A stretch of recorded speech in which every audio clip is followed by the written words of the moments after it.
Welcome back, beautiful. I hear you out there, believe I can, and I hope you hear me too. It pains me to think I'm here alone, whispering my dreams into the dark depths of these lengthening shadows, into this void, this nothingness, where my world, Vhul, once so wondrously spun, where once children laughed, lovers sighed, and men and women knew passion, happiness, sunlight, beautiful fecundity. Though I suppose there was pain too, and tears and wailing and horror and death. But isn't that what life is? A dizzying dance of extremes? Now there is only silence, emptiness, stagnation. That's why my voice must find you, so that Vhulama can live again. Well, last we spoke, friend, I told you of Rham Sek, the great city of the swamp ruled by the god-mage Ramashalar. And I promised then to tell you of those places beneath the temple, those tunnels, dungeons, and chambers of creation, those secret places whose terrible tendrils creep to every dim corner of the Sek. Well, let me begin. Today we find a group of friends at play in a dusty plaza of the outer city. Juli ran his thumb along the smooth surface of a stone before flinging it at the corpse in the gibbet. It sailed in a high arc and struck iron bars. A loud ringing echoed through the city square as fat, blue-footed cloy lizards hissed and scattered off the rotting body among a rising curtain of flies. The corpse was bloated, face a pudgy mix of blacks, purples, and yellowed skin, eyes bulging like ripe white river berries. Juli wondered which morning he'd find them snatched away by smooth-winged, sharp-toothed nightbirds. Soon, surely. His stomach growled. "What that one do?" said blonde-haired Fife as he jumped over tan, dusty bricks into a deep-basined ancient fountain at the center of the square. Bending down, the tall boy tossed aside piles of torn clothing, rotting wood, crumbling leaves, and small, broken bones, looking for his own stone while taking care not to step in the green, fetid puddle of rainwater collected at its center, all that was left of the seasonal downpours. "Da said he were caught whispering a spell to old Jib over his riverboat," mumbled Eathu into the torn, ratty arm of his long-sleeved tunic. He sat next to Juli on the edge of the fountain, watching Fife over legs pulled to his chest by grubby fingers. "Stop talking into your clothes, Eathu," said Juli as he pulled the young boy's arms away from his mouth. Eathu had the large eyes, small mouth, and nightbird black hair common among the half-breed Nahemesh. Only his eyes were too big for his head, and his hair's sheen was dulled by grime. "Besides, it weren't nothing like that," Juli continued. "He were caught stealing from a ship of Gruck perfumes heading for the mages. The nice stuff, too, all the way from Goodgris." "Where's that?" said Eathu. "Ain't you know nothing?" said Juli while looking around the empty square. Not usually so empty, he thought, as his eyes were drawn back to the gibbet. "Goodgris is where the Gruck make those perfumes for the mages and ladies and dandies and such. My da said it were near Blue Bottom, near their big cities where they build their ships to hunt sea monsters." Eathu's eyes widened, big bulls on a small brown face. "Why would anyone want to hunt down a monster?" "'Cause they butcher 'em up and make 'em into perfumes and other such," said Juli. "Well, this bastard could use some of that perfume now," said Fife as he flung a new-found rock at the corpse. "Stinks worse than the pens on a hot day." Juli tried to imagine such a smell. A Rollish merchant had visited the forges where his da worked once, a big man who wore a gown made of fabric he'd never seen, fabric that stretched tight over his belly and looked as smooth as the surface of the Woet on a quiet day. It had been a color like the sun, bright and clean, and the light of his father's fires had danced across it as if it were a flame itself. The merchant had brought 2 slaves with him to carry his goods, and their stench had clogged Juli's nose like snot, a mix of sour sweat in the chamber pot. Well, Fife had been to the pens with his da once, a fact he mentioned often. and he'd said there were as many slaves at the pens as stones in the Red Road. Juli grimaced and rubbed his nose. His stomach growled again. "Ain't your ma feeding you, Juli?" asked Fife as he climbed onto the ledge of the fountain. Juli winced, recalling the morning's screaming. His mother, lips already green from poppleberry wine, had been hurling bundles of dried lobe leaves at his da, who, face dark, had stood like a statue while drifting pieces of the herbs had floated around him, glowing in the morning light. Juli had fled out an upstairs window before the scene had grown worse, letting himself get lost in the crowds of Rham Sek before making his way to find Fife and Eathu. Had to leave early today," said Juli. He pulled the rim of his broad hat down to shade his face. "I'm sure my ma will have something cooked tonight." Fife considered him with eyes as blue as a morning sky, then leapt to the ground and flung another rock at the corpse. This one sailed straight, found its way through the bars, and thudded into the dead man's stomach. The body slumped forward, dripping plump white maggots onto the ground as the flies covering it rose, then settled again. Fife sighed, stretched his long limbs, and leaned against the side of the fountain. Skim bugs skittered across the pool of water at the bottom of the time-worn basin. When had water last flowed from its wide concave top, thought Juli. Never, maybe. He jumped from its edge to join Fife, then turned to Eathu. The boy was covered from head to toe in thick clothes. "Ain't you hot, Eathu?" asked Juli. Eathu shook his head, greasy hair flopping back and forth like a fishtail, and lowered his eyes. Juli frowned. They were the same age, he and Eathu, a few years younger than Fife and the other boys, but the half-breed seemed much younger. It didn't help he was so small. He hadn't inherited height from his Nahemesh mother, though Juli supposed his da was a short man. He wondered often about Eathu's parents, or dirt-souled bastards as his ma called them. What bound the two together? They were so different. A tall, beautiful Nahemesh woman, skin like oiled wood, and a squat Marr fisherman who had a face like a river toad. It reminded Juli of a bright, newly wrought ingot next to a rusted hunk of junk iron. The two just didn't mix, and it caused Eathu heaps of trouble.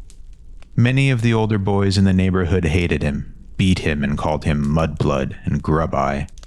The half-breed received more than his fair share of bloodied noses, scraped knees, and black eyes. Juli had been given a few himself trying to stand up for him, but it only ever led to them both being beaten, and lately it had grown worse. Despite this, Juli had to admit the half-breed's home was a warmer place than his own. He'd been in the shack Eathu lived in, despite his mother's forbidding it, tucked far behind the main roads. There was often a fresh loaf of black bread or a bowl of bone soup for him, and Eathu's mother always had warm words. Her tan skin, braided hair, slim face, and simple dresses were wondrously free from the filth that seemed to work its way into every corner of their shack, their neighborhood, into the cracks and folds of Eathu's father's face, under Eathu's nails. A whizzing noise flew past Juli's ear. Eathu yelped and ducked, falling toward Juli off the side of the fountain. A crack sounded as a rock ricocheted off the back of the stone basin before skidding into the puddle of rainwater, scattering bugs and debris. Juli spun toward the origin of the attack. Estoh stood near the gibbet at the far end of the square. He was taller than Fife, broad-shouldered with tanned, copper-colored skin and the long black hair of a pure-blooded Nahemesh. He grinned and strode forward. "Oi, Estoh!" yelled Fife. "Thought you were off with your da today at the docks to learn the books." "Fate smiled upon me, friend," said Estoh as he clasped Fife on the shoulder. "The shipment was delayed somewhere out on the shallow sea. Now I'm free for the day." "Delayed? Do you think it lost, Estoh?" said Eathu as he wiped dust from the knees of his pants. Da said there had been raiders up the coast from the jungles. Estoh looked down at Eathu and frowned. They'd all heard stories of black-skinned raiders from the southeastern jungles, their ships carved into the likenesses of speckled death cats, colorful jungle snakes, and quick, fierce, dervy deer. It was said they bared no flags and hunted ships, raided the coast, then vanished like spirits into the sea of lash. Ramashalar would not allow such a thing to happen so close to his sect, said Estoh. Juli's blood chilled. Fife danced from one foot to another. Eathu dropped his gaze. Oh, okay, Estoh, said Eathu. Estoh nodded. That said, I've something to show you all. What's that? Said Fife. Estoh grinned and clapped his hands together. Well, it's a secret thing, you see. Dangerous, I think. So I'll need your word that if I show it to you, you won't tell another soul. It's between us. Juli rolled his eyes. Estoh had older brothers that were always telling him secrets. Last time it had been a pile of sugar sticks as tall as a wagon, free to whomever found it. Only it hadn't been. And when the guards had dragged them back to their parents, he'd gotten whooped so hard there had been blood welts. He still flinched when he said at times, though the wounds were long healed. Estoh, is this another game your brothers are playing? Said Juli. He wasn't sure if the boy would even know. His brothers always had the upper hand with the truth of these matters. Fife's face paled. Yeah, Estoh. That last one, my doll were madder than a grid lizard in a net. Estoh raised his hands. Now, this one I heard myself from some men at the docks. A place in the sect, a secret place. One they only whispered to one another about, not realizing I could hear. Oh, what men, Estoh? Said Fife, grinning again. A secret place, you say? Craftsmen, builders, bricklayers, or something of the sort. They were waiting for stone to come down the Woet, said Estoh. The place is a secret, Fife. I cannot show you unless you swear an oath to me that you will not tell another soul I took you there. I don't know, said Juli as he eyed the older boy. Estoh was always like this, asking them to swear oaths to him, to keep secrets, or to follow him off into the city for some game that never panned out. Would I lie, Juli? Said Estoh as he lifted his nose, square jaw planted nobly.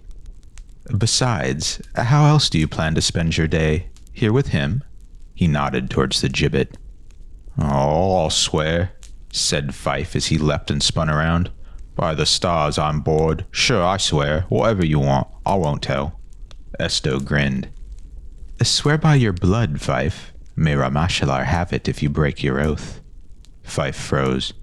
Oh, Estoh, I don't know about that. I swore already, isn't that enough? This is important, Fife, and it warrants a real oath. I'll show you something you've never imagined. Juli watched the question dance across Fife's face. To break a blood oath would surely curse and damn you for all time. He would come for you if you broke it, atop his wide-winged steed to take you away to some hidden place in the sect.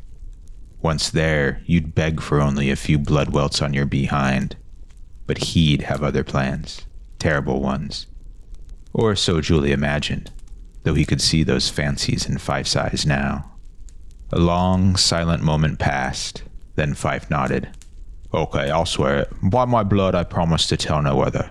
Well, it's better be worth it, Estoh, and I ain't saying his name, so you can forget that one. Fairly stated, Fife. You won't regret it, said Estoh. And you, Juli? Juli looked at the older boys. Fife had taken the leap. If he didn't, he'd be the butt of 1,000 jests. On the other hand, to swear on his blood? What is this place, Estoh? I want to know before I swear, said Juli. You sure your brothers aren't playing another trick? They are not, said Estoh, face reddening. It was luck I heard of this at all, but I will not take you until you swear. Oh, come on, Juli, said Fife. Don't be a coward, I did it. Juli sighed. Okay, but I ain't saying his name either. I swear by my blood I won't tell. The three turned to Eathu.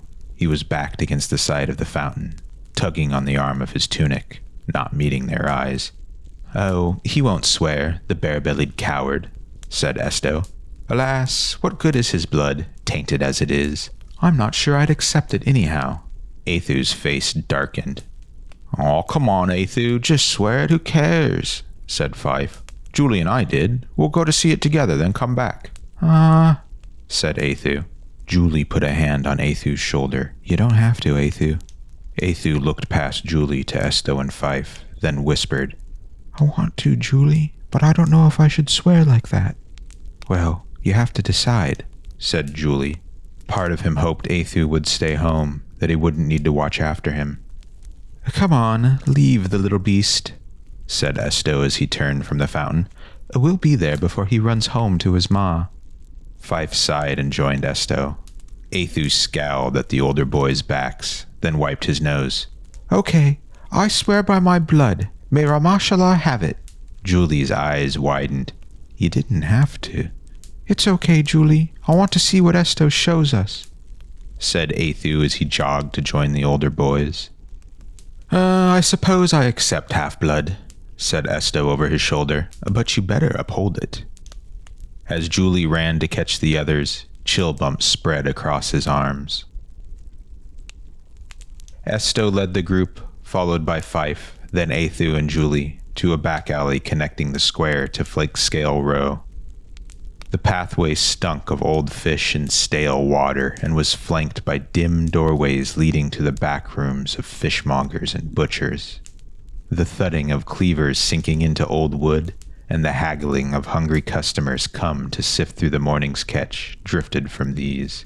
Occasionally, grizzled men and women pitched buckets of blood and slime into the alley, startling stray cats hunting for overlooked fish heads and lagerfish shells. Leaving the alley, they passed under a stone archway to the main thoroughfare of the row, one of many areas that, stitched together, formed the outer ring of the Sek, connected by an unending stretch of worn cobblestone that widened and narrowed depending on where one traveled. Here was Flake Scale Row, where at times Juli's ma came to buy riverfish, whereas he lived down an alley connected to the decks, a neighborhood filled with homes built atop one another to dizzying heights. He took great pride in knowing its pathways, back alleys, bridges, dead ends, bathhouses, and garbage heaps, where the rainwater tended to pool and gather, and where it drained, where one might meet with a group of older boys likely to give you a welt on the head, and where one could find a quiet moment away from the crowds. There was Black Brick Row, where his father worked at a forge owned by the Guild of Smiths, a hot, smoke-filled area of the city that tasted of ash. And Fisher's Gate, a minor entrance into the Sek used by Marr fishermen, hunters, and farmers of the floating gardens looking to bypass the traffic of the Red Gate as they made their ways to the Skarshe. It was in the direction of that gate that Estoh turned, leading the group into the heat and noise of the crowded street. With Estoh as lead, most stepped aside, pure-blood Nahemesh as he was, though in places the street became so crowded that even he had to shoulder through the masses. In such a place they found a group of Aelkai huddled in the middle of the road, each holding the thin reins of their steeds, oblivious to the obstruction they made. They wore tight-fitting, colorful silks adorned with feathers that hung from strings and braids or stuck from woven caps. Each stood straight-backed, laughing easily with one another, ignoring the dark looks they received. Their horses were packed with tight bundles of silks, finer even than those they wore, a fabric that reminded Juli again of the portly Rollish merchant. Fife frowned as Estoh led them on a detour to pass the Aelkai. Aren't they in rebellion? Who is letting them into the city? Estoh looked back. Not them, no. I've heard some Aelkai are, but who knows which? Most are loyal to Ramashallah and pay the tithe. Well, how do we know these are friendly, then? Said Fife. Estoh shrugged. The Crackhole Plains are said to be as big as a sea themselves. Who knows which Aelkai are friendly and which are not? I've heard they themselves often do not know, as their loyalties change like the weather. I suppose with so few here, what does it matter even if they are? Fife thought about this, then nodded. Oh, I don't like how they are always trying to look better than you. Like they don't care if you are there one way or another. How they just stand there in your way like you're nothing. I think the word you are looking for is arrogant, said Estoh. Arrogant, repeated Fife. Then the Aelkai were swallowed by the crowds. Juli couldn't fathom how anyone with rebellious thoughts could step foot in the Sek. Surely he would know their minds so close to his temple. and if they harbored ill intent, they'd be the next into the gibbet. They traveled on in silence, through gatehouse and under archways, past neighborhoods both familiar and less known, past loud taverns and angry men that eyed them hotly, scowling when they saw Eathu, though the boy rarely lifted his eyes to notice. As midday came, the sun hung heavy over the city. Juli eyed it warily as he pulled the rim of his hat down to shade his neck. Here the road narrowed, flanked by tall wooden buildings that seemed to lean and peer down, watching them pass. The crowds had thinned to only a few men and women, and even these vanished quickly down alleyways. They were in a neighborhood like the decks, but older, emptier, and though no gibbet swung here, to Juli it felt akin to the dusty square from which they had set out. As they slipped by another tilted, ruined building, Estoh stopped and pointed towards a dim alley. "Past Fisher's Gate, in the old town," I heard the men say. "Down a path across from Bent Tooth Inn," said Estoh as he pointed toward a building to the left. Far up, hanging haphazardly from a rusted brown chain, paint cracked and faded, was a sign showing a picture of a fine bed. Juli peered down the alley. It ran in the direction of the inner wall, path so twisted that the top of the wall itself was barely visible through the dry wood and crumbled stone of the slumped buildings that lined it. He turned to Estoh. "How do you know it's the right inn?" "Do you think this place has more than one?" said Estoh as he motioned around him. "We could go in and ask," said Fife. The four turned toward the inn. Its door was closed, and though its face had 2 windows, both were so thick with grime there was little hope of seeing inside. As the boys stared, a thump sounded from one of the upper rooms, and down an alley on the far side of the inn, someone coughed, then began hacking violently. "I don't think we should go in there," said Eathu. "Nonsense," said Estoh. "We've come this far, so no turning back now. I'm sure this is the place." Estoh turned down the side alley, and after a few seconds Fife kicked at the ground and started down himself. Eathu stood, eyes wide, then followed. Juli looked up and down the road, empty, so odd for the Sek that anywhere in the circle of the outer city one could find its traffic so abated. His stomach growled, low and deep. He rubbed it, imagining he could massage the hunger away, but only found the hard ridges of his ribs. He turned down the alley and followed. The pathway was dusty and hot, lined on either side by broken, rotting doorways that gaped outward like howling mouths. Inside were floors made of broken wood beams or hard, packed dirt littered with mangled furniture and trash. Do people live here? Juli thought. It looked abandoned, but why, and where had they gone? Above him were dark, looming windows as empty as the road, and past these, when he could see it, was the hot, blue-green, cloudless sky of the great swamps. As they walked, Juli thought he could hear the creak of old wood within the buildings, the thud of footsteps against old timber, that same hacking cough they'd heard near the inn. He wondered if the others heard it too, but they barely lifted their heads as they marched. They went on that way for what felt an age, only slowing to climb over piles of debris and stone that lay haphazardly in their path. Then, around a sharp twist in the alleyway, it was there, the tall black stone of the inner wall, stretching so high before them that Juli could not make out its top. Estoh walked to it and ran a hand across its hard surface, then looked to his right. "It's here," he said, rushing forward. Juli approached the wall and looked to where Estoh had gone. The Nahemesh boy stood near the rubble of a large, round storm drain. These were not uncommon in the Sek. Built near low points in the walls, they allowed water to drain to the sewers below the city. Only most were covered in thick iron bars set so close together that nothing but snakes and insects could sneak through them. This one had collapsed, and now only a thick board laid across its opening. Estoh bent down and hooked his fingers along the edge of the board, then lifted. It didn't budge. "A bit of help, Fife," he said. Fife ran to the board and bent down as well, grabbing the opposite edge of the wood. They strained in unison against the weight, lifting it slowly up and over until they managed to topple it off. With a crash, it came down, the sound echoing loudly through the alleyways of the Sek. In its place was a dark hole that led under the wall. "One last passage, friends, then the wonders I've promised," said Estoh as he descended into the hole.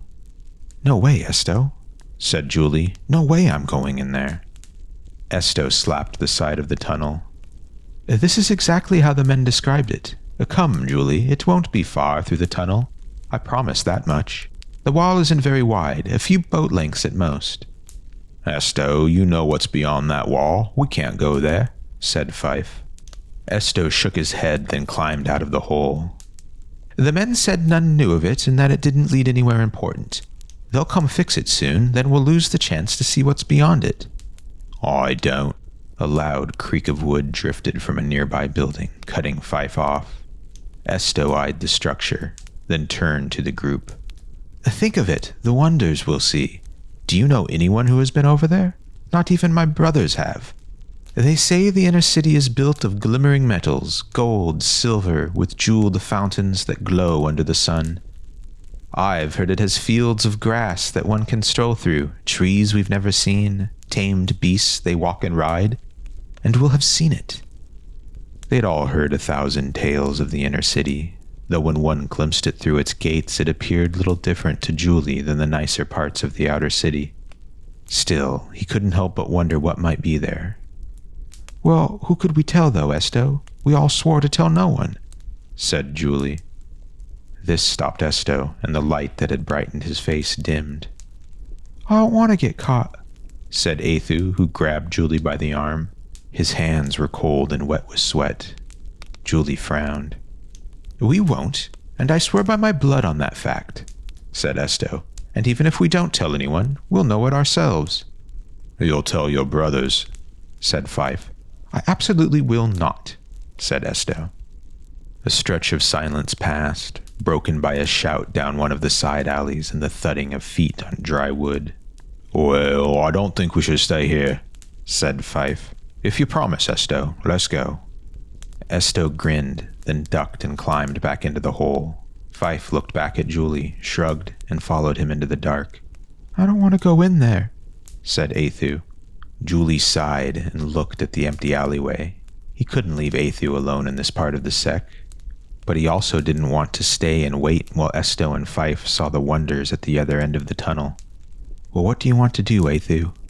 said Juli. "I want to go and see. Do you want to wait here?" "Are you two coming?" shouted Estoh from the hole. His voice sounded low and distant. Juli looked to Eathu again, who was chewing his lower lip. The boy clung to Juli's arm, fingers like claws. Maybe he wouldn't come, he thought, and he felt a pang of relief. "Will you keep me safe, Juli?" said Eathu. Juli sighed. "I'll try, Eathu." Eathu stared at him, then nodded and let go of his arm. "We're coming!" yelled Eathu as he ran and climbed into the hole. Juli rubbed his arm where Eathu had gripped it, then climbed over the hard, jagged stone and went into the drain. Inside, the scant light that made its way through the opening illuminated the beginnings of a tunnel. Beyond this, darkness. Juli took a step and blinked. The other boys appeared as shadowy outlines before him. In the distance shone the pinprick of another light. "Come," said Estoh. "Touch the wall on the right and follow me. It won't be far." In the tunnel, each footfall echoed into the distance. So loud Juli wondered if whoever lived near the other end would know they were coming, catch them the moment they popped their heads from the hole, the way he'd seen fat-bottomed bockle spiders catch newborn birds as they pecked free from ripe eggs. "So dark," whispered Fife. Juli nodded in invisible agreement, stiff arm groping at the wall. The stone felt slimy, and the sensation of his fingers across it reminded him of trying to hold a fish to a butcher's block. Slowly, he crept forward, feet barely rising, sliding across the floor for fear of the next step finding nothing but air. Behind him, the light of the entrance grew dimmer while the light ahead seemed to stay the same size. A sharp, awful smell hit his nose, decay and night soil. Under it lay another smell, one that conjured images of the swamp, of piles of rotting wood, broken stumps, dead grass and thick moss, of water set unmoving, stagnant and fetid, of reptile nests and insect swarms, of his mother's breath when she drank herself to mumbling, of his father's sweat after a day at the black brick forges. The smell was strongest to his left, a mass even darker than the rest of the tunnel, and as they continued, a coolness spread from that direction. He wondered at it, but kept shuffling his feet onward, watching the small shadow of Eathu. The darkness seemed to take time and stretch it like salty, sweet Timatour candies, and they walked for long minutes where it felt, to him at least, their destination came no closer. But the light did grow, and as it did, the shapes of Estoh, Fife, and Eathu took form again. Juli realized then his thin, narrow-tipped leather boat shoes were soaked through with water, though he did not recall stepping in a puddle. Ahead, he could see another opening in the tunnel. Estoh stopped, turned, and raised a finger to his mouth, then crept to the hole and lifted his head up. A moment later, he motioned for them to follow. Juli watched as Estoh climbed out, followed by Fife, who leapt straight up and out of the tunnel. Eathu, small as he was, struggled to climb out until Juli came and helped the boy, after which he scrambled up the stony wall himself.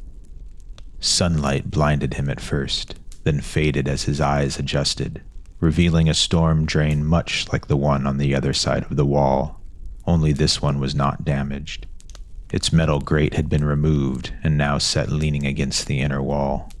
Juli wondered at that, then looked up and gasped. To his left and right, flanking a wide cobblestone road, were tall buildings made of white stone that glowed in the hot sun. Their walls were smooth to the point where he could not see where the bricks that made them met. Rather, each side of the building looked to be created from one continuous sheet of stone. He marveled at this as his eyes followed its surface to wide, clear windows interlaced with thin metal, each one accompanied by long, red pots filled with flowers that bloomed in a cacophony of colors that shocked him in place. The roof, several stories above, hung neatly, composed of ridges of tightly laid shinglework. Long rows of emerald creeper vines hung from them. Each building stood as clean and spotless as anything he'd seen, like the sky, he thought, on a cloudless day. "Why, the stars," said Fife. "I never saw nothing so nicely made, even at the pens." "Nor have I," said Estoh. "Isn't this something? I promised it would be a wonder. I did, and don't say otherwise." "You did," said Eathu, who wandered ahead down a wide cobblestone road that passed between the buildings. Stone walls flanked it on both sides, tall as Estoh. They followed the half-breed in a daze, passing between buildings with thick, dark wood doors so smooth Juli thought they were oiled. Past these were new amazements, lawns that stretched forever, tall statues of men and women, dark green hedges, and wide fountains sparkling with jets of water. Fife jogged to the grass and laid down, rolling back and forth. "Oh, have you ever seen anything like it?" he asked. Estoh squatted and ran a hand across the lawn. "I've not," he whispered. Juli shook his head. The grass was so thick and short it looked like hair grown from the earth itself, like the top of the Sek was the head of some giant. Eathu walked past the group to the towering statue of a Nahemesh woman. Whatever stone she'd been carved from looked as smooth as glass to Juli. She was proud, with her nose held high, garbed in robes that flowed to her sandaled feet. In one hand she held an open book, in the other a long, curved dagger that came to a point so sharp and thin it seemed impossible that rock could be carved in such a way. As Juli looked from Eathu to the statue, coldness slithered over him, stronger even than the hunger gnawing at his belly. Eathu, dark, dirty Eathu, with his greasy hair and ratty clothing. He looked a mongrel dog next to that clean white statue. "I think we should go," said Juli. "We've seen it, and now let's go." Eathu looked up. startled, then ran to Juli. You're right, said Eathu. Fife raised himself on an elbow. "Aw, but we just got here, and this," said Fife as he patted the grass like it was a pet of his. "Oh, it's as soft as a blanket. I've not felt a thing like it."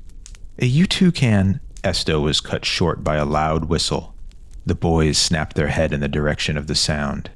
A few buildings from where they had entered, a tall man strode toward them. He wore dark robes, a tall, square cap, and held a long spear with a tip that glistened in the sun. "Juli," hissed Estoh. "What?" said Fife as he rose to his feet. "Hello, mage," said Estoh. "We should go." Eathu yelped and grabbed Juli's arm, tugging him in the direction of the storm drain. "I've not seen such ill-dressed young lads here before," yelled the mage.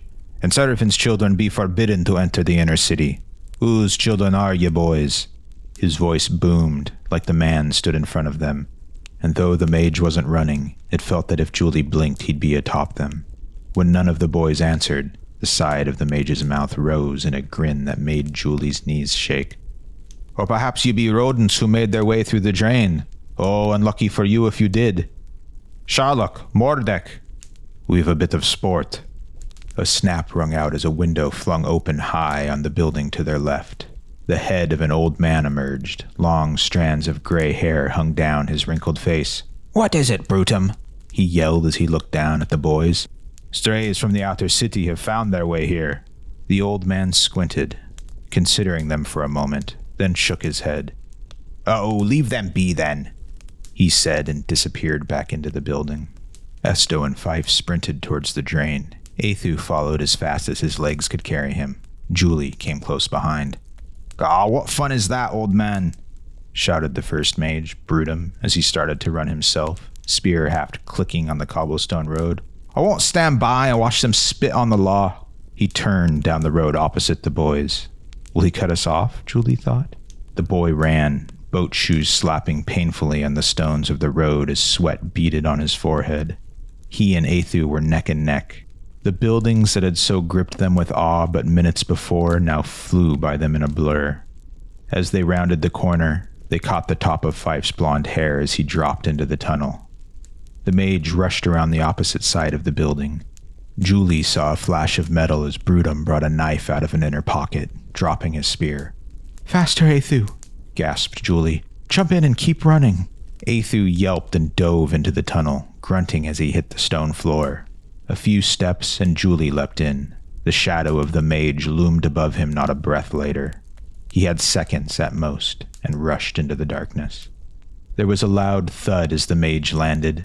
Juli looked over his shoulder to see the Julikati, legs broadly placed, cup the knife with one hand before drawing it quickly away.